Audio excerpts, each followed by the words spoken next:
Joining us on the Heister Automotive Group hotline, he's been kind enough to invite us back to the governor's mansion. Roy Cooper, governor of North Carolina. Thanks for having us back. Joe and Joe, it's always so much fun to talk with you guys. And thank you for my great Christmas gift. I'm very excited about it.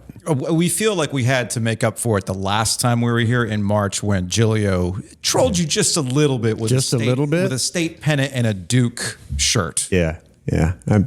We made it through it okay, and we're all still good. So I'm glad you're here, and I hope you guys are having a great holiday. So when the office reached out to me, I asked him, like, well, does the governor actually want to talk about anything specifically? And I was like, no. And I realized I actually know what this is about. I told Giglio, the Canes aren't running so hot right now on this road trip. I think he needs to get some Canes therapy out of his system. I think that's right. And this is a safe space. And you're rocking the jersey today. That was I'm rocking the jersey. Yes, indeed.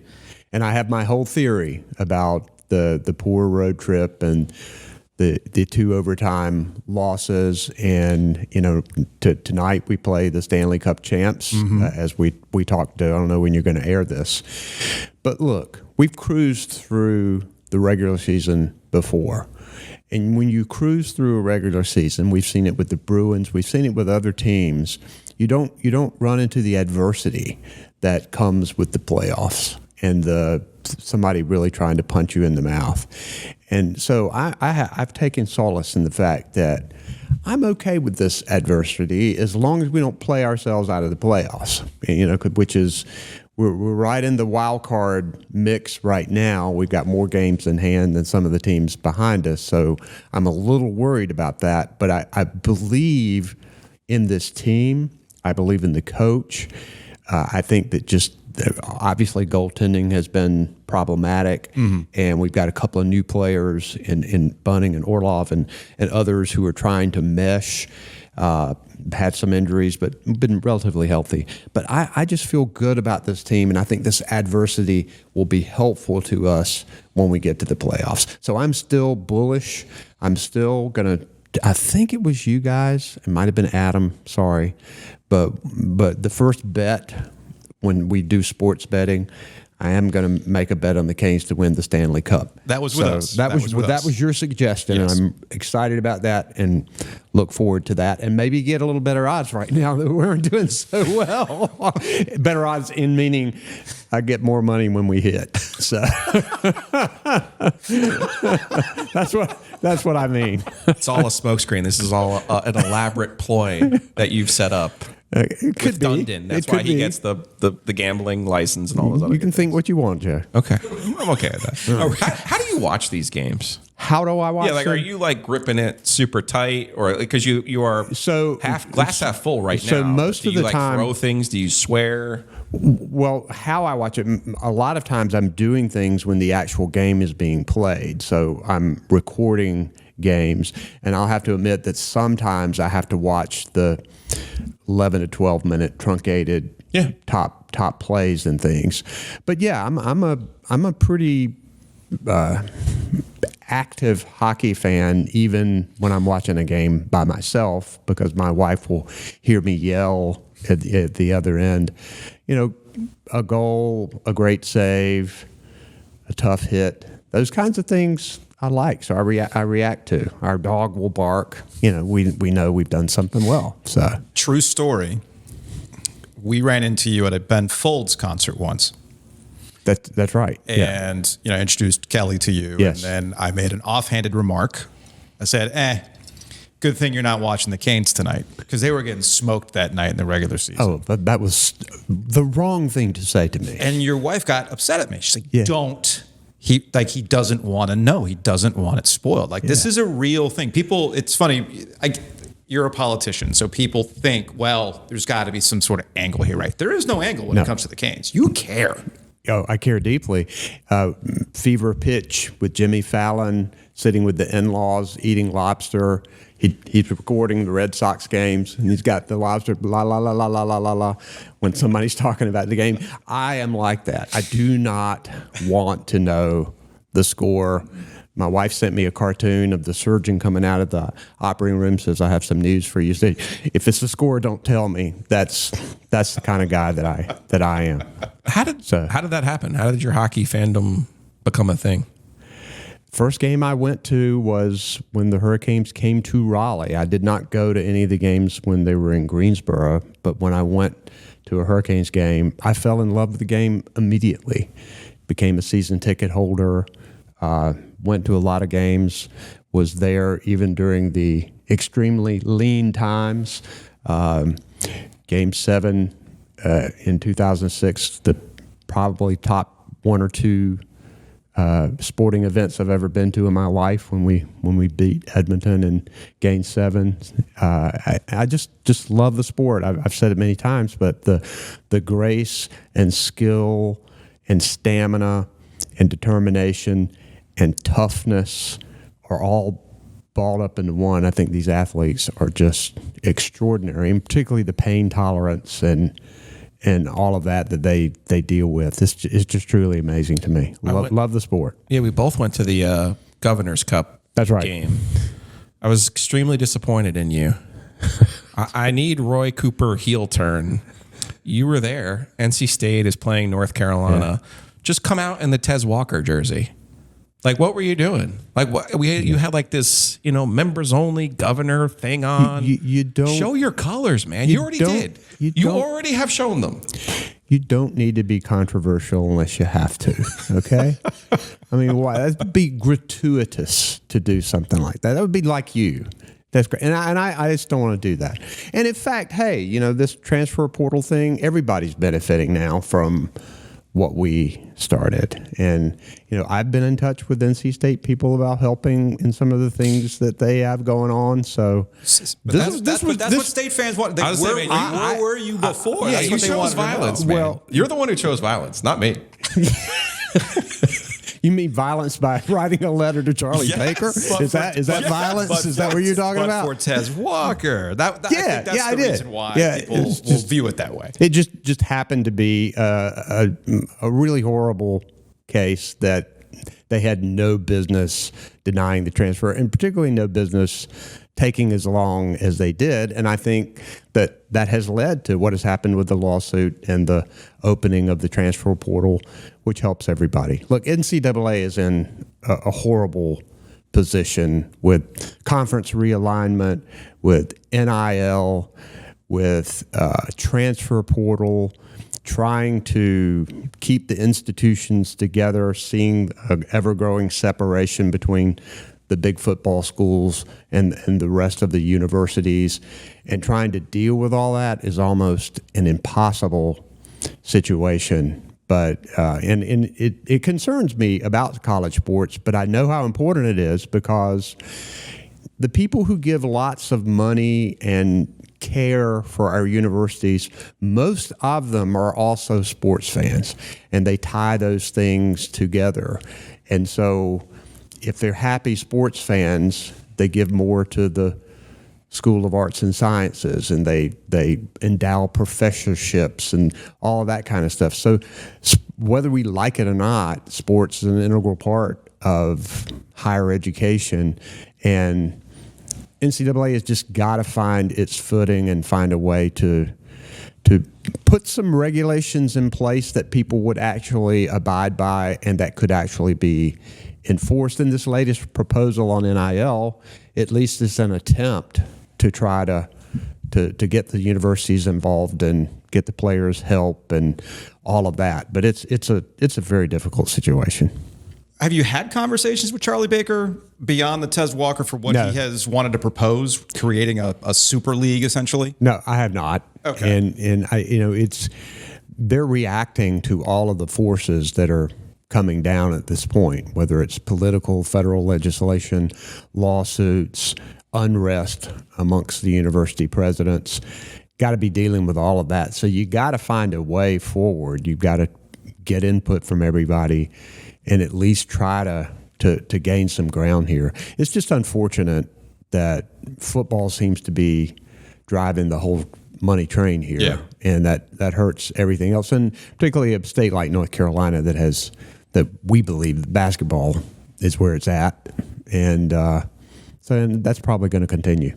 I think under different circumstances, and it's probably going to happen after you're out of office, but I think under different circumstances, you would try to keep our public schools together. I would prefer that. Yes. I think that is better for our state, for our universities. And we just don't need to be chasing the almighty dollar at the cost of everything else. I mean, it's important for us to be competitive, obviously. And we're seeing that with NIL and transfers.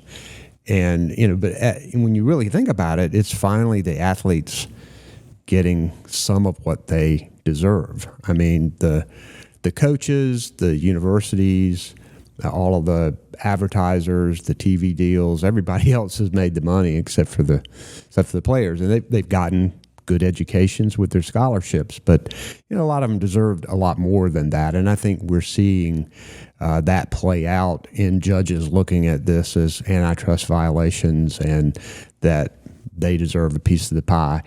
The issue is, how do you do that and try to remain at least have as much of a level playing field as you possibly can? But we're getting too way down in the weeds on this, I think. After the difference of opinion on adding Stanford, Cal, and SMU, can you see a future now where NC State and UNC are in different leagues? I would not want to see that. Right. Is there anything you can do about that, though? Well, if you're governor when this was happening, is there anything you can actually do about that? Well, I think that certainly political leadership can come together in a state to put a lot of pressure on university leaders.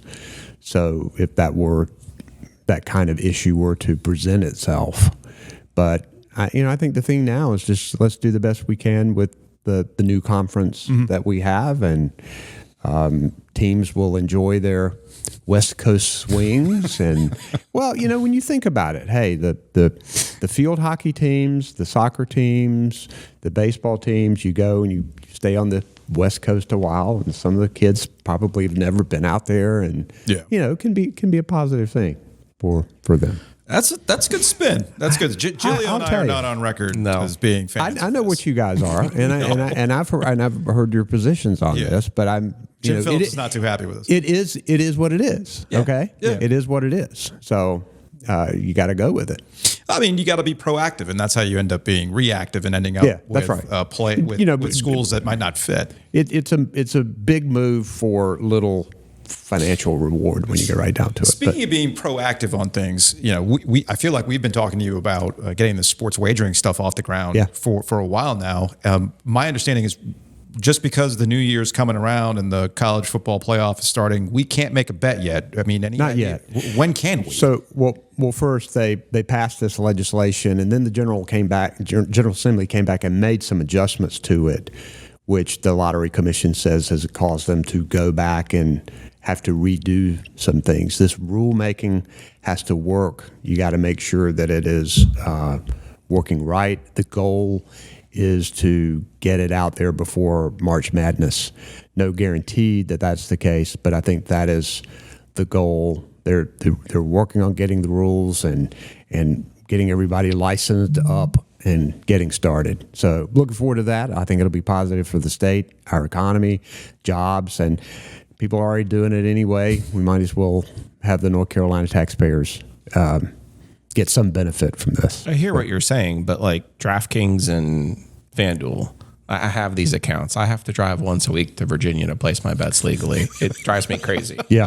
Well, we're working on it. Well, we're all in the United States of America. Why can't they just turn the geofence on and let me place my bets? It's already been approved in the state of North Carolina. Yeah. But look, don't disagree with you as a fan and somebody who would want to place a bet, but you got to make sure that the rules are right and that everybody's complying with the law and that the state's getting its right amount of revenue. And it's pretty complicated to make sure that you follow all of the law that the General Assembly has put in place. And so they're working on it fast as they can. I had them all in the room over there the other day, pushing them, saying we've got to get this done as quickly as we can. Felt like a lawyer answer. That's the difference between you and me, among other things. Well, you just want to make bets. You're sick and tired of driving out to Virginia. Let's be real. Yeah, but I also Or hitting me up while I'm in Detroit on a Junior Canes trip and giving me all this information about who I should bet on. The OG gambling syndicate. I can see you now with a betting show where people pay to listen to you about what the over under is going to be, and you're yelling and. I can see that now. There could be a future for you. I like it. Well, let's get Dundon on the phone on that one. We'll be over at the backyard. Speaking of bistro. Dundon, I'm ready for some MLB in Raleigh. Are you? You are. Yeah. Okay. Yeah. That was on my agenda of things to talk about, and it does relate to Tom Dundon. I think we got you for 5 more minutes, so let's work backwards and then go forwards. Okay. I've made the argument that this year, 2023 was the most impactful season of the Carolina Hurricanes since they won the Stanley Cup on a variety of levels, the Stadium Series game, and pushing through what's going to happen at PNC Arena and that entire development, which apparently has already gotten too expensive and they've taken something off the books. But that's another story. Well, that's the stadium reno, but it's still going to be spectacular. And it needs to happen. It needs to happen. But this speaks to Dundon and how he wants to help transform the area. So look, you're an OG. That's why we got you the hoodie. There's a push and pull from what this area was and what people still want it to be versus what somebody from the outside like Dundon wants to push forward and change the area for sports. So how do you feel about what's happened with the Centennial Authority and his bigger plans to maybe want to bring Major League Baseball here? So I think development in that area has been needed. I think a lot of people have expressed concern about being able to go to the PNC Center and then what do I do when I'm there? Yeah, there's nothing. The development around it, I think, will be extremely positive for our economy. It will help NC State in what they're doing. It'll be positive for the state fair and all the things going on out there. So I think that's very positive. And if we can get this major league team to Raleigh, I think there can be a place in that area that it could work there. I know that Tom wants to have it in that area. He does. There's places in South Raleigh and others that people have looked at. But I think it's a doable thing. I think that once everything gets squared away in Florida with Tampa and all of that, and they know where they're going, then they're going to expand. And I think that we'll be in the mix. I think that Nashville will make probably a strong bid for this. What do we need to actually make it happen? Because I've argued it's not argued against it, but just there's a lot of things that need to take place in the city of Raleigh to make a Major League Baseball team work infrastructure-wise. Well, first you need owners with a lot of money who are willing to put the money down to establish the team and put a significant amount in building a stadium and all of the amenities that you need. I think probably state and local government understanding the economic windfall that could come from a major league team would be willing to help in some way, but you've got to have the big bucks behind it. I think with the development that's happening in that area, that a major league team would fit in nicely because there's already infrastructure improvements in that area. I think the demographics here with the Hurricanes being the pro team, we don't have in the Triangle area the competition of professional football, professional basketball like they have in Charlotte. Charlotte obviously has been mentioned. I don't know if they are at the saturation point for pro sports with Charlotte FC and everything they've got going on down there. They potentially could be in the mix. But I think the Triangle is just the right kind of place to bring Major League Baseball, and that's our whole. That's North Carolina's whole.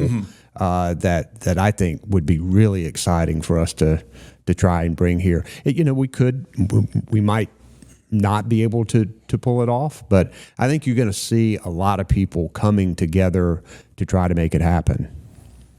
I'm sure you feel better about Tar Heel basketball, but I would like your thoughts on Tar Heel football, the way that season ended. It was odd seeing them in Raleigh. That was weird. It's almost like no one told them there was a game.